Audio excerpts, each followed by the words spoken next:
Anyway, let's talk about the play. Do you want to discuss your thoughts about that? I mean, first of all, like the fact that such a titular moment of the entire season was based off of these interviews that they had with this woman to tell them like the spicy tea between each other. Like it's such an unbelievably produced moment. And it's honestly, it reads to me like the producers thought this was going to be bigger and better than it was. And then it ended up being a spiraling awful situation. Like I just don't think they got the sauce out of it that they wanted, as evidenced by the fact that they showed the entire thing. It was like a 30-minute segment of the show was just watching this horrible play. It was like 12 minutes, but yeah, it was like a 12-minute monologue. Yeah, That's I did not a long time, like a monologue with flashbacks. And it's like, okay, we get it. But the purpose of it was really kind of lost on me. I'm like, okay, so you're showing us the entire purpose is to show us mean things that they said about each other and then to publicly humiliate them? You want to generate those moments without having to do it that way. So produced. Like all of the big moments came because these women had conflict with each other over real things. This is just like the whole ultimate thing of this whole season is, are we really friends? And like truly the answer is no. And if that is the answer, it's time to revamp. It's time to get some new blood in. It's time to get back to Salt Lake City. No, hard disagree on revamp. No. Here's the thing. They had a moment where Lisa and Angie made up. And I was like, thank God. They're doing this. It was like a very heartfelt moment where they were like, you know what? We want to put our differences aside. And then drunk ass Heather over there guzzling red wine was like, and then Meredith said something too. Like, your life is about the people you love. And Heather's like, do you love us? Well, I mean, like, okay. That wine she was drinking was the color of Hawaiian punch. And the thing is, like, I just don't understand, Rachel. Like, is Meredith going to participate? Is Heather going to stop producing? Like, I can't do another season like this one. Like, we've got to get back to normalcy. Like, are they stationed in Salt Lake? Is that where these women live? Right.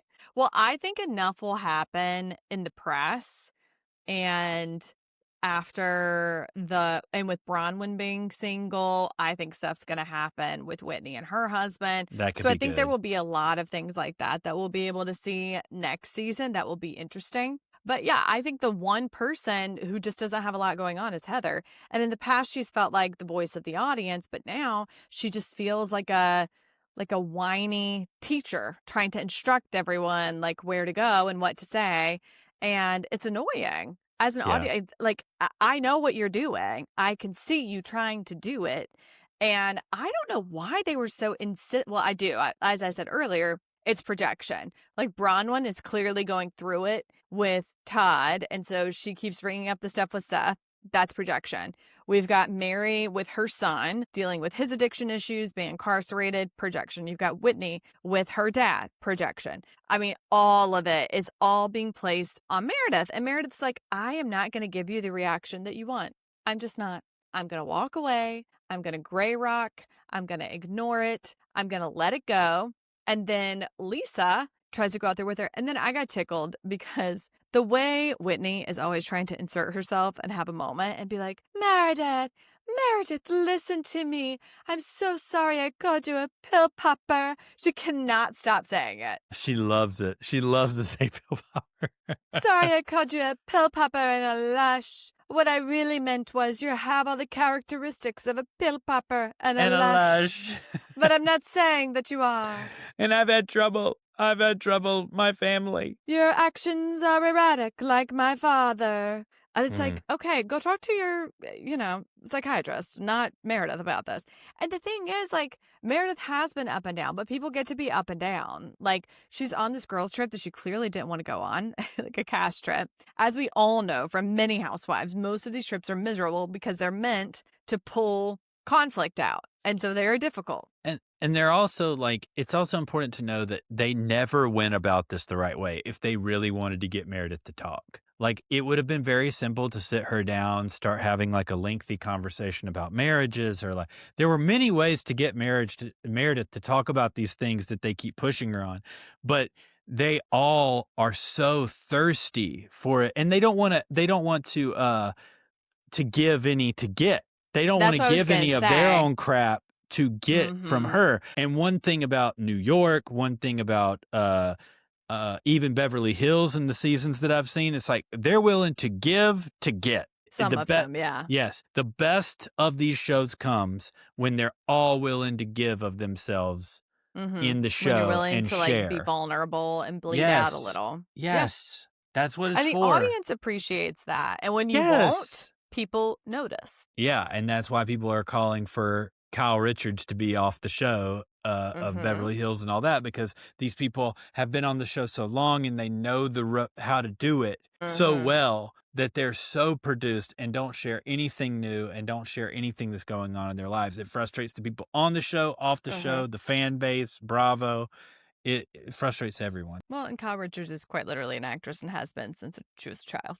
So not surprising to me. I did get tickled when Mary said that she sleeps on top of the sheets because she can't she doesn't know who's been sleeping in them. I'm like, Mary, these are clean sheets. And I'm also like, what they don't wash is the top of the bed. Yeah, what you're sleeping on. Like, that's the grossest part, I would imagine. That's what I've always thought.